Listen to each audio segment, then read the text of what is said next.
We've seen many of you write that you want to list write, right? So we thought, right. It's only right that we write a script to help you write, right? So let's get right into it.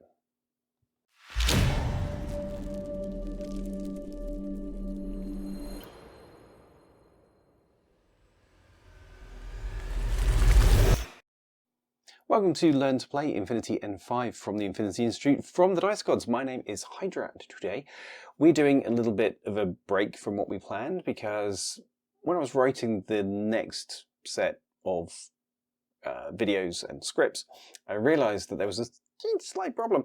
We kind of needed to cover some details about missions and how they work and the basics, the very foundational stuff of list writing in order for what we're going to cover next to make any sort of meaty sense. So that means that today's video is going to include all of that. Does mean we're going to cover some ideas that we're going to hit later. So you've not seen them yet, things like coordinated orders and fire teams and this kind of thing. You've not seen them yet, they're coming later. But if we do this bit first, when they arrive, it makes so much more sense. Trust me, it really will. So yes, that's what we're doing today. And why are we doing it? Well, thanks to the generous help and support of our patrons and members. That community is growing really well at the moment, so I really appreciate that, guys. Special love goes out to Sean Colburn, to Old Man Rogers, to Chaos Discordia, and to Runic Wolf for being the higher tier supporters for the Dice Gods at the moment. If you do sign up to that, you will get access to some unique resources that will help make this series even better. But crucially, with today's video, you'll end up with a longer version because there was something I wanted to talk about. We talk about the way to plan to complete missions, i.e. plan to write a list. And there's one that I wanted to cover, which is Biotechvore. It's arguably one of the nastiest and most unpleasant missions that are in the current version of the game. So members will have a plan structure of how to list write for that particular mission. So if you are struggling with Biotechvore and you do want to see that, then do please consider subscribing. It is less than the cost of a cup of coffee. It helps us do all of this and do more. So you get more and everyone's more. It's fantastic. So yes, and members, as I say, you get the longer version of the video. So make sure you've clicked on the thumbnail that is all with member stuff on it and member, or if you're on Patreon, you're all good anyway. But with all of that said, let's get into it. So who's ready for war? None of you, but you will be in a minute. So in this episode 7, we are going to be looking at getting to the game, the basics of list writing, what are missions, how are you scoring, what is a specialist, very important question, what's a classified mission, what is mission static, although that's a very me way of thinking about that particular stuff, but hopefully it'll make sense to you in a minute.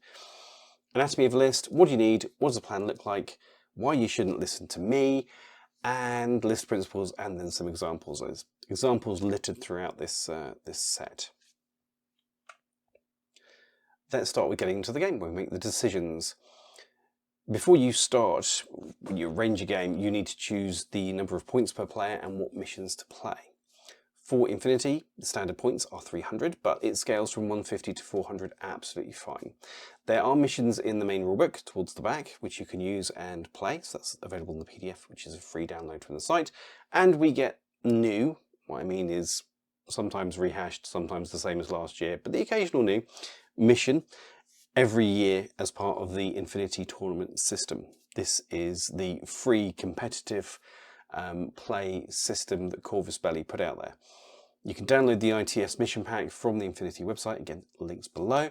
So those are two official sources for missions, and then you have players and TOs like myself who put out homebrew missions as well. So list writing basics, you will always need more points. This is universally true. You can spend up to the points limit, so 300, and up to the support weapons cost, or SWC limit. There's one SWC per 50 points of game. So in a 300 point game, you will have 6 SWC to spend. Here we have two profiles for the Koga Ninja. We have a standard one, and the one at the bottom has mine layer attached to it, which is a skill. As you can see, the top one is 0 SWC and 27 points, and the bottom one is 0.5 SWC and 28 points. So there is a subtle difference. That mine layer adds a point and 0.5 SWC. So SWC, support weapons cost, is used for big guns, tricks and gear. You're paying for the fancy stuff. It's moderating and keeping the game a little bit more sane as well. So you can't just spam all of the heavy machine guns known to the world and drop mines all over the place and have hackers for days. You have to actually moderate that with some other general troopers as well. Now, all lists must also include a lieutenant, and only some units have a lieutenant option. So only some troopers have that profile available to them. But crucially, you should always write your list with the mission in mind, because you can only win if you complete the mission. So it's all well and good if you put together this wonderful, fluffy, amazing list of awesomeness. If it's unable to complete the mission, the best you're going to get is a draw. If the other guy also completely messes it up, the best you're going to achieve is a draw. So missions are king. This is a mission-focused game. So let's talk about missions. Missions include the play and deployment area, point scoring, any classified missions. So those are randomized missions you draw at the start of a game, and any HVTs, any high-value targets. High-value targets are mostly troopers that stuff happens to, that your opponent does stuff to as a general rule. In the classified missions, you can draw cards. Those cards will often contain HVT missions. So during your deployment, you'll put down a munchkin outside of your deployment zone, and that munchkin will be your HVT that your opponent will try and do stuff to do. So you want to kind of keep it special. HVTs are something that we'll talk about in more detail when we do missions in more detail later and do Tactica later. But they exist, they are a thing, don't worry about them for now. Missions also include special rules, environmental conditions, game length, and any exceptions, any weird and wonderful things that are added into the mission to make them work. So that can be special skills, that can be things that don't apply, rules that are ignored like retreat or something like that. Missions can include certain things that change the way the game works, and it's very cool. Scoring missions, so your points make winners. The basics are that official missions are scored out of 10 objective points. Objective points are for doing a thing. Some of them are scored at the end of the turn, or end of the round. Some are scored at the end of the game. Knowing which is really important, because if you are supposed to score at the end of each round, and you think, haha, I am in control at the end of the game, I have done the thing. Well, no, you haven't. You were supposed to score another 2 times, you only did it once, this is bad news. So knowing not just how, but when you score, fundamental skill. How to score is defined by the mission. Some are killing, some are grabbing things, some are pressing things, some are doing things to HVTs, as I said. Understanding who can do them, specialists for example, is crucial to success. Certain types of mission can only be completed by certain types of troop, and you need to be clear about that before you start writing your list, because a good friend of mine came to a game where we needed multiple specialists and he bought 2. So in my first turn, I assassinated both of his specialists and he was then unable to score. It was just then a matter of how much I was going to win by. I think we called it somewhere in the start of the second round, because it was clear it was done. It was over. It was a matter of how bad it was going to be, and that's not fun for anyone. But having that understanding of who can do the job, who can get the points, really, really important. So let's look at a mission. Here's my good friend Supremacy. And starting from the left, we have your mission objective, so that's where you score points. Forces and deployment, this tells you the size of table and the size of deployment zone that you will use based on the number of points that are in the game. We then have our special rules, so this is where any of the weird and wonderful stuff happens. And then moving to the right, we have end of mission, so this is how long the game takes, whether there are any things that are not applied, any sort of game-ending situations or statuses that don't apply to this game, that will be in that area. Then we have this lovely picture of the table itself and the sizes and all this kind of stuff. So let's look at scoring for a second. There are 2 split types of objective. We have a classified at the bottom and main objectives at the top. So our main objectives at the end of each game round dominate more quadrants of the adversary. So if we go back a second, look at that map on the bottom right. We have 4 quadrants. You dominate them by having more army points in those quadrants. So if you're running a 300-point game, you want to control those quadrants by putting your troopers in those quadrants, and at the end of the game round, whoever has the most troopers, or the most points in a quadrant, dominates it. So if you've got 3, if you've got more points than 3 quadrants, you will have dominated that round and you'll get 2 objective points. If we have the same amount, then it's only 1 objective points, provided you have at least 1 quadrant. And at the end of the game, you have to hack the console. So we're going to look again on that map on the bottom right. We have these green dots. Those are consoles. So you have to hack those consoles, and you get a point. You get an objective point for every console that you hack, up to a maximum of 3. So let's just do the maths on this one for a bit. At the end of each game round, dominate more quadrants, 2 objective points. Now, we'll cover this again a little bit more in a minute, but the mission game, end of mission on the bottom right there, it says this 3rd game round. So there's 3 turns in this game, 3 rounds in this game.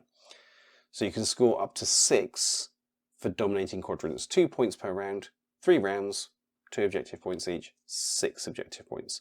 You can then get an objective point each for hacking consoles up to a maximum of 3. So there's 9 objective points. And then we get a single point for a classified objective, taking us to 10. So as I said, every mission is scored out of 10 for Infinity at this point.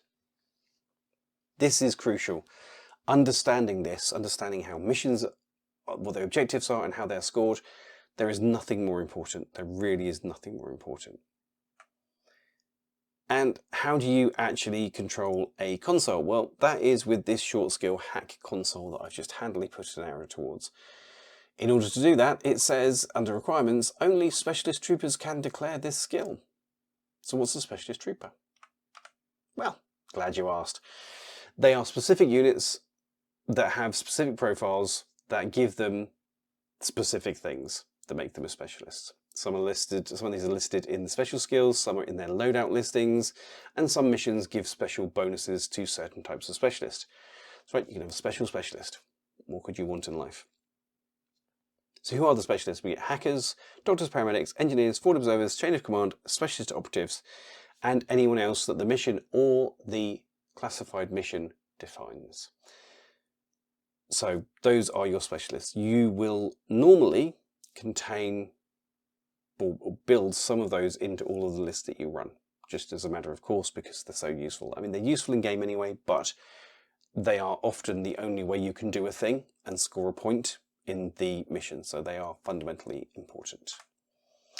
So who are specialists for Supremacy? Well, if we look at the specialist troop section, it says that hackers, doctors, engineers, forward observers, paramedics, and troopers with the chain of command or specialist operative special skill are specialist troopers. So anyone that we just listed a minute ago, if you have those in here, they are specialist troopers and they can do the hack console thing, which can then get you scoring at the end of the game for having hacked a console. It's therefore quite important that you have those specialist troops in there, but we'll talk about why in a sec. So the last point we mentioned was classified deck. A classified mission, they come as part of the operations deck, which you can see on the right there. This is the 3rd operations or classified deck that we have been on in 12 years that I've been playing the game. So they do tend to hang around for a while. They are worth buying. They are important to buy if you're going to play tournaments or missions to any great extent. Each pack contains 3 different decks, but the classified deck, which is the one we're going to deal with today, contains 20 cards. Those 20 cards will define what you have to do and who can do it. So some, for example, require you to put a D-charge on a building. Others require you to look at an enemy HVT with somebody with multispectral visor, with MSV. Some will require you to do something else to somebody else with a heavy infantry. There's all kinds of stuff that they contain. So the card contains everything you need to know. The mission defines how many you get. So as we saw with Supremacy, there is 1. And how do you actually get these? You draw at the start of the game before you've done anything else. You shuffle your deck, you draw 2 cards, and you keep 1. and you repeat that as many times as you need. So if your mission has 3 classifieds for you to do, you'll draw 2, keep 1, draw another 2, keep 1, draw another 2, and keep 1. Obviously you keep the card which is most advantageous and easiest to complete for you. These then remain secret from the enemy until scored, pretty much. So it is a sneaky, what's he trying to do, etc., etc. type thing in the game, which is kind of fun and adds a definite zhuzh to your day. As I say, Supremacy, you need 1, worth 1 objective point. Fantastic. Now, mission static. Missions contain a lot of stuff, and they are flavour. They can be administrative based, they can be board conditions, they can be turrets, they can be all kinds of weird and wonderful things that appear in the game. They are a distraction. You are there to complete the objectives that we were looking at previously, and these things tend to get in the damn way of it. It's inconvenient in the extreme, but that's what they're there for. It's flavour. I get it. They're a pain in the butt frequently. So what do you care about with these? What they do, when they come into effect, if or how you can cancel them, and how or if you can plan around them. Sometimes you can't, sometimes you can. For our good friend Supremacy here, the mission static is in, I've lit it up in yellow. So in the top left we have tactical support options, there's 0. Some missions will have 1 or more tactical support options. This is administration at the start of the game that will give you free stuff for a trooper. It's admin, to be honest with you. I'm not a huge fan of it. I think it's a bit of faffy. I think it's a little bit of a pain in the butt. And it just makes the whole bit before you start deploying longer, which I'm not a fan of. On the right, we have the Quaz creature. Now, this is a marker that you put down outside of your enemy's zone of control, outside the enemy's deployment zone, and if they get within 8 inches of it, get within zone of control, it attacks them. It goes into close combat and noms them. It's a pain in the butt. It can be shot and killed. That's the thing you can do to it if you're a heartless monster. But it's useful because you can stop your opponent coming a specific route and all this kind of thing. It is unpleasant. It is nasty, but it's static. It's a speed bump to get in the way of you doing the things that you need to do. So let's talk about the anatomy of a list for a minute. A list includes points, support weapons cross that we've talked about before, and combat groups. Combat groups are really important. As we talked about before, you can have a maximum of 15 troopers in your list, and those are split down into these combat groups with a maximum of 10 troopers per group. Orders may only be shared between troopers in the same group. There are exceptions to this, but as a general rule, this is true. So when you start the game, you will write your list and you will have sort of combat group 1 and combat group 2, and the guys will be organised between them. It's important to get this right. Some people will go 10 and 5 if you're running 15 miniatures. Some will go 10 and 5, some will go 8 and 7. It depends the composition, it depends the structure, it depends the plan that you have for your list as to how they need to be split about. In the actual game, you'll use something called command tokens to move troopers between groups at the start of your turn. Why would you do that? One of my common tricks is to have a pretty tough primary combat group and then have a secondary combat group with pretty cheap cheerleaders, guys that generate orders. So as I lose troopers out of my primary combat group, I can move guys from the secondary in to keep the full 10 orders in that group. Because they can't be shared, it's important, you know, as you lose people out of a combat group, that combat group becomes less efficient. Command tokens are generated at the start of the game, and you get 4. So you're not moving many people, and if you do that, if you move people around with command tokens, then you can't use command tokens for other things, and the other things you can use them for are really useful. So there is an art to combat groups and when to and when not to move people around. This is a list. This is the meat grinder. Hello, meat grinder. You'll see here that we have group 1 at the top in blue and group 2 at the bottom in red. Group 1 has 10 orders in it, it has 10 troopers in it, so it's full, and group 2 has 3. So it could have more, I don't have the points, but that's what the groups look like inside of the army builder. You can add additional groups by hitting the new group button on the left hand side above name, above main section. You'll see a new group icon. You can tab that, add a new group yourself if you want to do the sort of 8-7 split. Otherwise, when you get to having 10 troopers in one combat group, it will add another one for you automatically for anyone that you add after that. So combat groups are cool. They're an important thing to be aware of, and can really make or break your day, because if you've got 6 in one and 7 in another, and there's a specialist about to complete the mission, but he runs out of orders in his combat group, he can't do anything more. He just stops. He runs out of juice. So balancing and structuring your combat groups is a life skill, and something that you'll pick up and battle with and argue with forever. You're welcome. So what matters in list writing? First of all, let's think about what a list is. A list is like an engine. The parts work together to do something. That something is a plan. The plan comes from the mission. So one thing you see a lot is people talking about what is the most powerful unit, what is the most powerful trooper. Well, if you're considering troopers in isolation, then your list won't be that potent, it won't be that strong, because what you need to be considering is how that trooper fits into everything else inside of your list to complete a mission.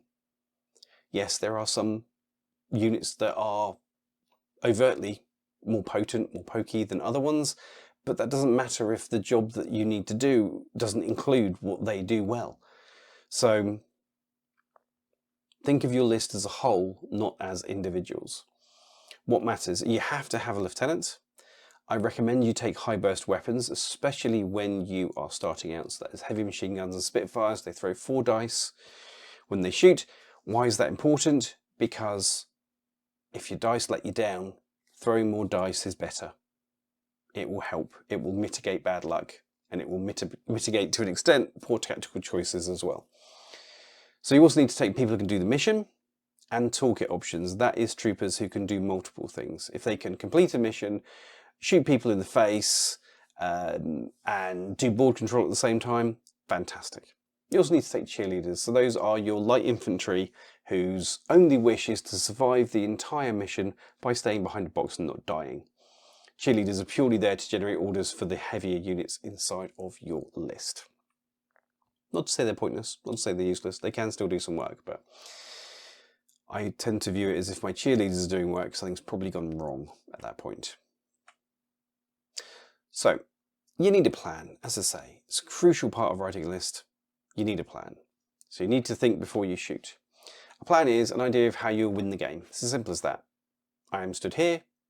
In 3 hours, when the game is complete and everything's tidied up and I'm on my way home, I will have won by X. But a plan also informs what goes in the list, how you deploy, and what you do turn 1.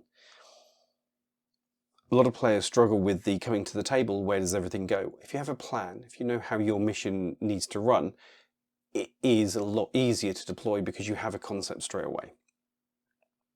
But planning is hard.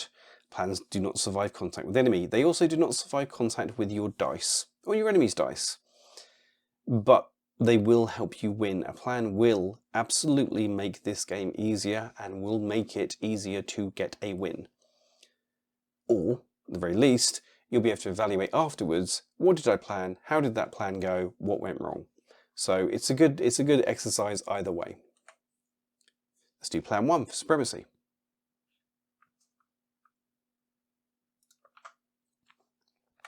So, we discussed our mission objectives are at the end of the game round to dominate quadrants, which we do by having more army points in there. We also need to have hacked consoles, and each player has a classified as well, so we're going to have a classified, which is going to be a random thing. We have no real say over that. The game takes place over 3 rounds, so we have to survive 3 rounds. It's as simple as that.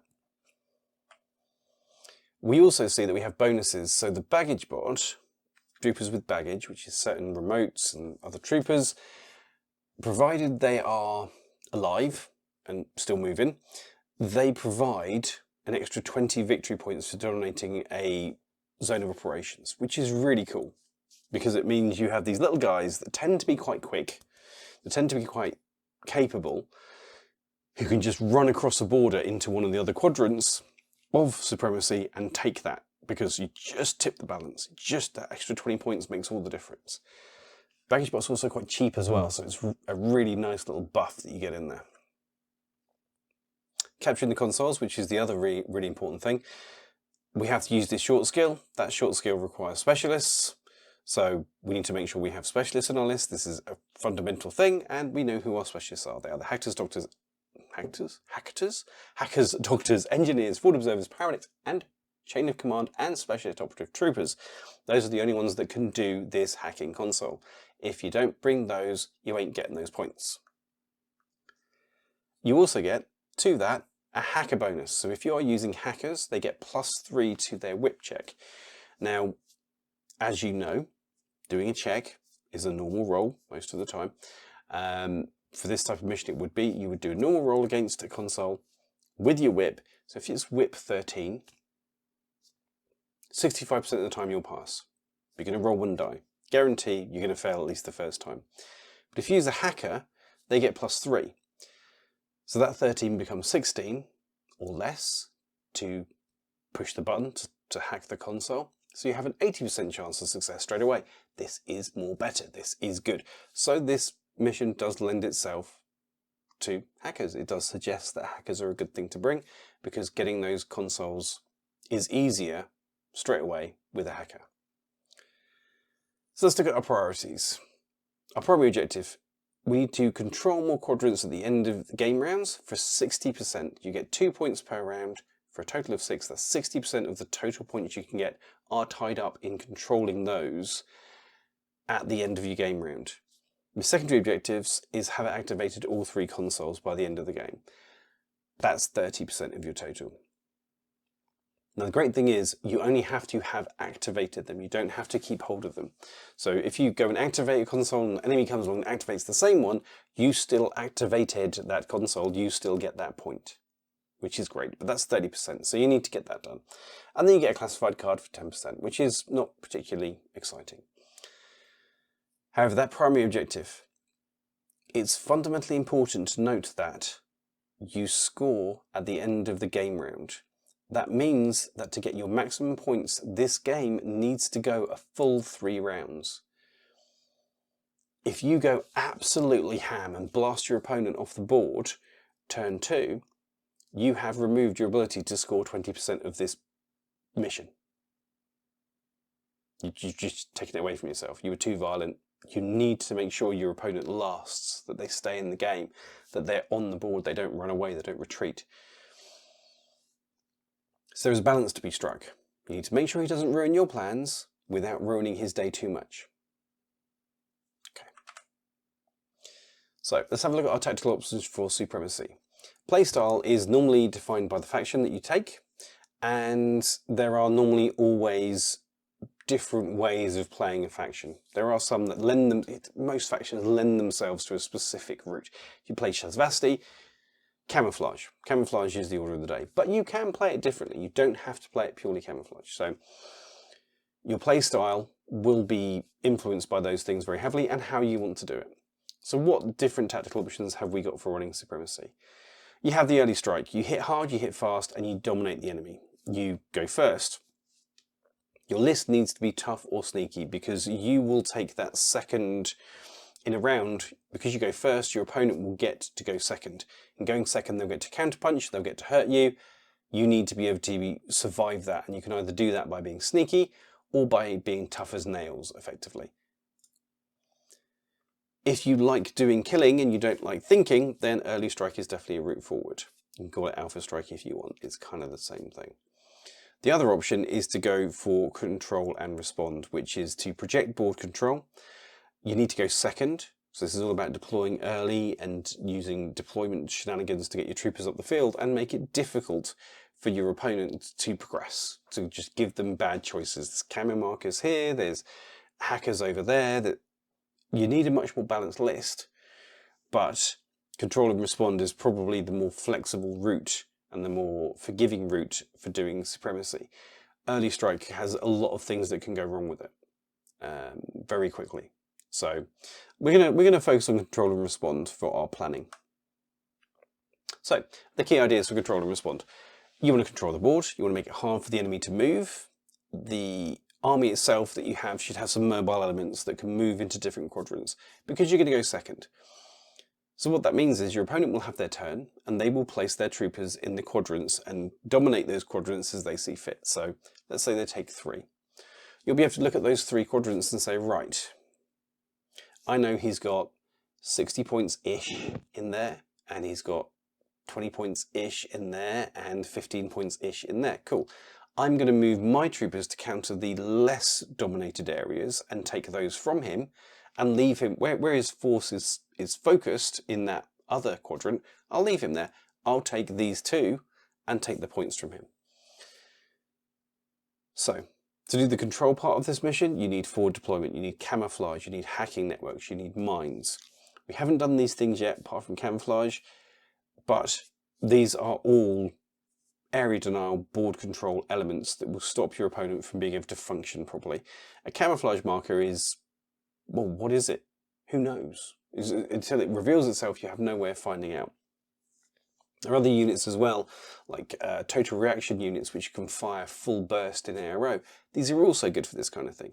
Just generally making it hard for your opponent to place their troopers where they want them to be, and just generally being inconvenient and slowing them down. You then get to respond, so that's the go second to move units late in the round to, as I say, take those quadrants as you need them. You can also focus down points heavy units. So if your opponent brings a tag, brings a nice fat heavy tag to the board, you can maybe spend a couple of orders focusing that down, taking that out, and really removing those points from the board so he can't use those to score a quadrant. Equally, units with baggage, like this little Icadron that you can see on the right there. Those guys, they are so useful with their 20 bonus points for controlling a quadrant. If you get a sort of a bead on one of them, drop it. It's too tempting a target, too useful. So that's the overview of the plan. Now we're going to move into the plan 2 for Biotechvore. This unfortunately is for this is for channel members and patrons only. So the guys watching for free on YouTube, I'll see you in a second, but patrons and members, let's rock and roll into the monster that is Biotechvore. Right, everyone's back in the room now. Thank you all for joining. Here's an important note for all of this, and this kind of should go without saying for most things in life, but advice is not law. You shouldn't take to heart forums, social media, YouTubers, including me, veterans, your mate Tony, you Tony, your nan, she makes great tea, she does wonderful cake, she knows jack about Infinity. What you should do is take advice as input, not answers. All of those things that I mentioned above, including me, can give you ideas. They can't tell you everything you need to know. They can't tell you the definitive truth. You should experiment. You should be unpredictable. You should try things you want to. Anyone that tells you that this is the single best unit in Infinity, this is the solving of Infinity, I'm sorry, I disagree. It all depends. It's too variable. There are different missions. There are different opponents. There's too many variables. You can't be that definitive. It's why we don't do tier lists on the Dice Gods. Because I can tell you in my local meta, I can tell you in my local area, I can tell you from my playstyle, from my feelings, from my thoughts, from my looking at that list, I can tell you what I think. It doesn't make it fact. It's a guideline. So, with all the stuff you're going to read out there about lists and best and worst, all the rest of it, take it as advice, see how it applies to how you actually play and how you want to do. Don't take it as fact. That said, list writing, general ideas, principles for list writing. Write a list to a mission. Have a balance between armor, tricks, and orders. You want a bit of, ideally a bit of all of them. That's the sweet spot. Some factions, again, like Shazvasti, don't necessarily let you, ish, but have a balance between beaty sticks and tricks and people that give you orders. Have some redundancy. You don't just want, like I said earlier, 2 specialists in there. You don't just want 1 machine gun. Have a range of options. If you're playing certain missions, you're going to need close range weapons. Other ones, you're going to need long range weapons. And sometimes you're going to find yourself in a situation where you're sure that you needed short range, but you actually need long range. So make sure you have a range of different weaponry options, weapon types, multispectral visor, camouflage, all this kind of stuff. Have a range of choices in your list. Find the way that works best as well for the way that you like to play. Crucially, don't overthink it. We haven't talked about lieutenants yet to any great extent. That is coming in a future video, but as a rule, there are 3 different types. There is hidey, useful, and punchy. Hidey is, I'm hiding in the back of the field and I don't wish to die. They are very squishy, they are very, they're victims basically. So you will spend the entire game hiding them behind a box, probably on top of a building, out of the way, flat on their tummy, not dying. That's their whole purpose. Useful are lieutenants that either have a specialist skill or have an ability that lets them buff other units. There is a unit called Dao Ying inside of Invincible Army that generates multiple orders that can be used by other specific troopers. She's a really useful lieutenant. She's also camouflaged. She's a really useful lieutenant. And then we have punchy, which, as the name implies, are guys that like to do violence. These guys will need to have somebody behind them with chain of command so that when they die, you're not completely stuffed. But there are punchy lieutenants. Tag lieutenants are another example of a punchy lieutenant. You're going to have to use them. They're going to have to do some violence. So, yeah, there are your 3 key types of lieutenant. To start off with, I'd recommend that you run hidey lieutenants. Just keep them out of the way, keep them alive, and don't die, basically, would be what I'd suggest for that one to start off with. So we're actually going to do a list around Plan 1 for Supremacy.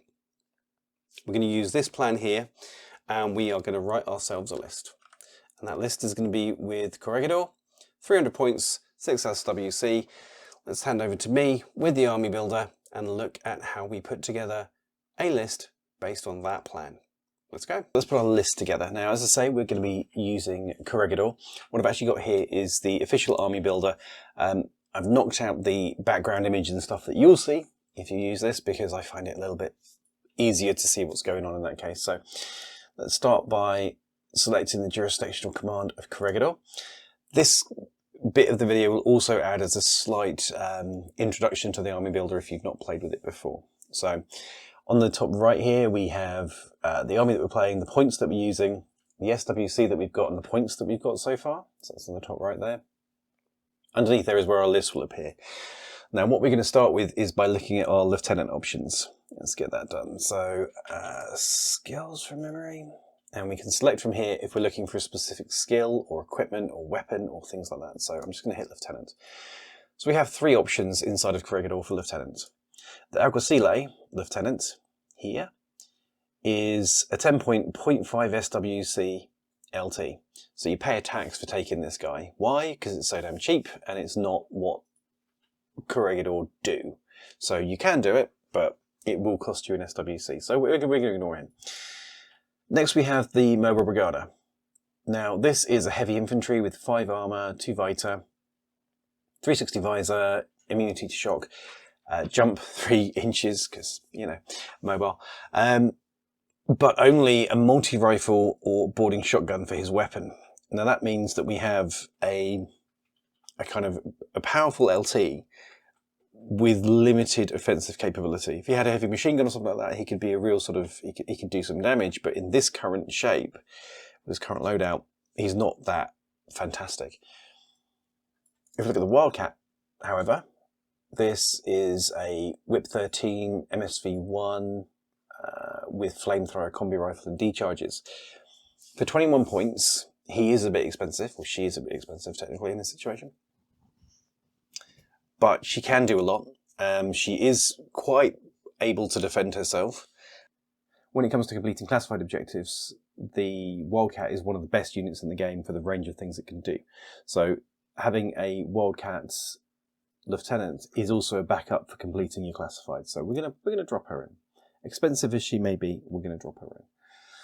Now, we want to project a degree of board control, and that we can do with infiltrators, so things that can deploy on the midline. I know we've not done deployment yet, but that's the essence of what infiltration does. It lets you deploy up to the midline for free. And things with deployable weapons, so that's things like mines or crazy koalas. If they're also a specialist, that would be amazing. Let me introduce you to the Moran. The Moran is also a filthy piece of equipment, like the Wildcat. What we're going to run is a combi rifle and a boarding shotgun. Now these have repeaters, which as we'll see in our next module, you can hack through. So this extends our hacking network. Anything within zone of control can be hacked. They deploy on the midline, or up to the midline. So they're right up the field. So even though we're going second, our hacking network is going to be on midline at the start of the game. They also have crazy koalas. Now these are a type of mine which you can deploy within 8 inches of your Moran, and then if anything gets within 8 inches of that crazy koala that you put down, it will run at the person that got close to it and explode. They are horrific. So from the perspective of board control, a pair of Morans is very hard to beat. On top of that, they're also forward observers, so they are specialists in their own right. So if you have a mission that requires a specialist, or you need to forward observe something, the Moran can do it. It can do the whole shooting match, which is kind of bonkers. Next up, I'm going to go back to the Wildcats, because they are quite potent units for doing violence, and they're quite sort of in the midpoint of being expensive. I'm going to get myself a Spitfire, I'm going to get myself an Engineer, and a Killer Hacker. So that is 3 Wildcats together. The Spitfire is the light machine gun, as you know, so that's got the high burst output that does putting bullets downfield, basically. That's what he does. He also has the multi-spectral visor level 1, which you can see on the equipment on the left here, which means that he can hunt camo relatively competently. The Engineer is another specialist. He's got a light flamethrower and D-charges. Now, the light flamethrower, because we're going to be running quad control, having something with a template that you can put down, because the enemy's going to need to potentially get close to you, is nice. So this puts down a little teardrop template every time you use it, which is not pleasant to get close to. D-charges are really potent for completing certain classified missions, and there are certain situations where you would stick it to an enemy and blow them up. Less so now than you used to, but it is one of the options. So he's a good one to have. Likewise, the Wildcat Killer Hacker, another light flamethrower, another set of D-charges. Fantastic, but the Wildcat can kill other hackers. Now, we get a bonus in this game mode for doing the consoles with hackers. So this Wildcat, when it boops the antenna to take it, it's going to be rolling 16s, not the 13 that you see here, because we're going to get +3. It can also kill other hackers. So if it stays close to that console that it's just taken, and then another hacker gets close to the console to try and steal it, you can attack it and kill it, potentially. And, if that wasn't good enough, the repeaters that the Moran have on their back, the Killer Hacker can use to hack other people. And that includes an ARO. So if somebody walks close to one of these Morans, our Wildcat can go, ha-ha, and attack them. This is a good thing. Another thing we've not done yet is that these Wildcats are in a fire team. So when you spend a single order, again, this is the next module, but when you spend a single order, all 3 of those Wildcats will move together. So in your active phase, it's really order efficient to move these guys around the board, and you're potentially getting, what, 75 points that you can reposition with a single order, which when you're trying to control those quads in the second activation is quite potent. Next up, we are going to stick some more hackers in, because we've got this hacking network that we've built up, and I want to make better use of it. So, where are we? Jazz and Billy. So Jazz is a character, and she has a little robot Billy, and 25 points, they both generate an order. So you've actually got 2 orders for that 25 points. Billy is another repeater, so to extend your hacking network, he can do that. He also has mines that he can put down, and he's got something called Flash Pulse, which lets you blind the enemy. Jazz is the epitome of sit on the backfield and not move. That's kind of her thing. She's got a submachine gun, so she's close range with that. She's got a pitcher, which lets her fire out repeaters. That's right, she can extend her own hacking network, which is quite dirty. But she has Hacking Device Plus, which is one of the better options of hacking device with Trinity, which is the hacking program which lets you attack enemy hackers. So she is an anti-hacker hacker. She is also a standard hacker with all of the tricks, who can use the repeater network that the Morans have. So that's extends you out, that can use Billy to hack, and that can fire out her own repeaters with the pitcher. So we're getting this really big hacking network that we're putting down on the table, which is just not pleasant to play against, to be honest with you, but that's kind of the idea. Okay. Who's going to go now next? We are going to add into the mix one of my personal favourites, Carlotta Kowalski. Now, Carlotta is an engineer, as we can see on her special skills, and she's a parachutist deployment zone. So she can walk into the backfield of the enemy with her light flamethrower, with her adhesive launcher, which glues things down, with her breaker combi rifle, with her decharges, and start going and doing some violence, which with BS-13, she's quite potent at doing. But crucially, if you need to clutch a quadrant, she can walk into that quadrant on the board edge and add her 29 points instantly to that quadrant just by appearing. Also, if you need to do an engineer ability on an HVT that's hard to get to, you can just walk Carlotta close to that HVT, and then with her climbing plus, she can run across the field and get it done. She is a beast. She rarely fails to make her points back. And with the whip 14 that she's got, when it comes to doing missions, she's incredibly potent, incredibly capable. Next on the list, I think it's time we put some guns in here. And if you look, we're at 9 for our Combat Group 1. So this is going to be the last thing we add into Combat Group 1. Now, can we find him? One of my personal favourites, an old friend who never fails to do some work. There we go. An intruder with a heavy machine gun. The intruder is one of my favourite units in the game. That doesn't mean to say it's one of the best, but it definitely means it's one of my favourites. So BS-13, 3 arm, but only 1 Vita, so he's only got 1 wound, but multispectral visor level 2, so he is a camo hunter extraordinaire, and with that whip 14, he's very good at doing it. He also has camouflage and mimetism -3 with his heavy machine gun. So what we have is a heavy machine gun that deploys at the edge of your deployment zone in a camo state with MSV2, so any other camo markers that appear, you can just frag them quite happily. With the mimetism -3, so you keep him in cover and he's -6 to hit.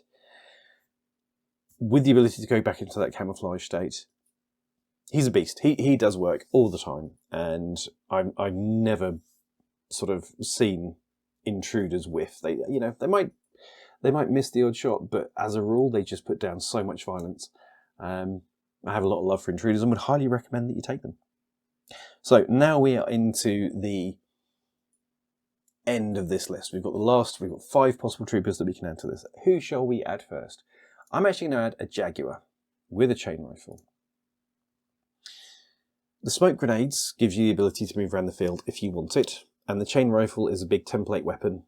A 10-point regular order is not to be sniffed at. However, that's kind of not what this guy's for. What I use this guy for is sitting next to the intruder and dropping smoke on the intruder. Although we've not done smoke yet, what this means is, because the intruder has MSV2, he can see through smoke. Other people cannot see through smoke. So you pop your smoke template on top of your intruder, and then your intruder targets somebody who doesn't have MSV. Now, the intruder has mimetism -3, so that whoever shoots back is at -3. The intruder should be in cover. That's another -3, so you're now at -6. And because you're shooting out of a low visibility zone, if the opponent chooses to shoot back and they don't have MSV, then they are subject to a -6 modifier. So that means that they will be shooting back at your intruder at -12. Yeah. It also means that only people who are shot at by the intruder can ARO to him unless they have MSV. So your intruder can sit as a little turret in a pile of smoke, just fragging people across the board who are at -12 to shoot back. I mean, what's not to love? Even if they're in good range, they're at -9.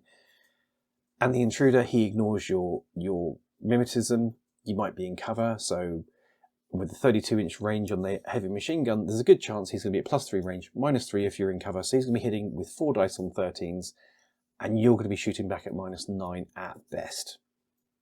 This makes me happy. It is a great trick, the Jaguar and the Intruder, for that cheap order, for the cheap smoke. And if needs be, a late game chain rifle, big teardrop template air effect weapon, not to be sniffed at.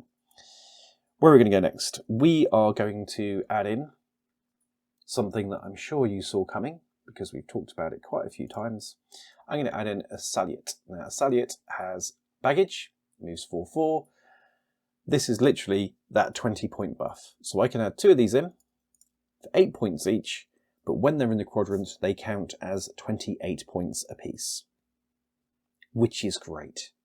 On top of that, they also have repeaters. So the fact that they have repeaters means that if anything gets within their zone of control, then Jazz and the Wildcat Killer Hacker can all hack whatever gets within that zone of control. They are a great little hacking network extending option, plus that baggage option really makes them quite potent at doing their job. Now into the last of things, we're going to add one more specialist to do some good work. We are going to add the Tomcat Doctor for 22 points. Where are you? Again, a light flamethrower that walks on the board, a specialist who can come and do a job. If you need to do something to an HVT, he's great. If you need to suddenly stand up one of your troopers, he's great. If you need to put 22 points into a quadrant late game, he's great. They're just amazing. Because they are climbing plus, because they're parachutists, they are incredibly capable. Plus, your opponent will expect 1 airborne deployment with Kolar Tukhorski, but with the second being in group 2 and that being a maximum of 5 orders, because of the 15 trooper cap, they won't see the Tomcat coming until it's suddenly in their face. So we have 30 points and 1.5 SWC. What to do with that? There is, in my opinion, only one thing to do, because this is also an auto-include for me, because I just love them. I think they're great. It's the Evader. The Evader Engineer with AP Spitfire. Oh, sorry, no, the AP...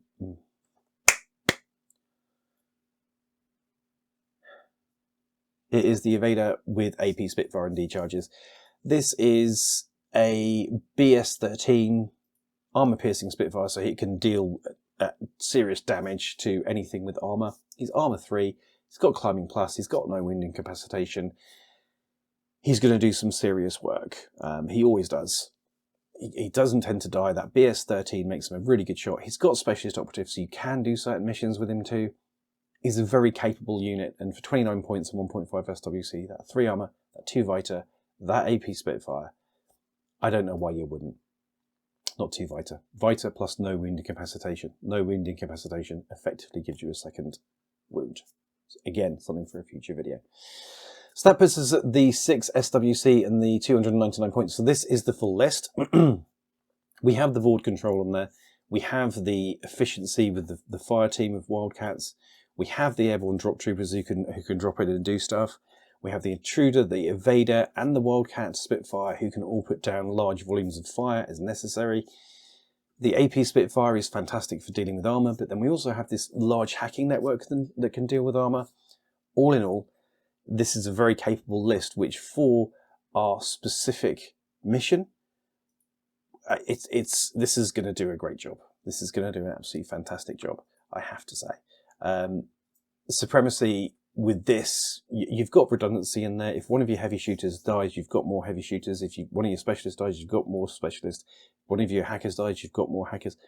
You have a huge range of options of things to do here, and it's a very capable list. So that is how I'd write a list to fulfill a plan. That is how I'd create a plan, and that's how I'd read a mission, going backwards in time.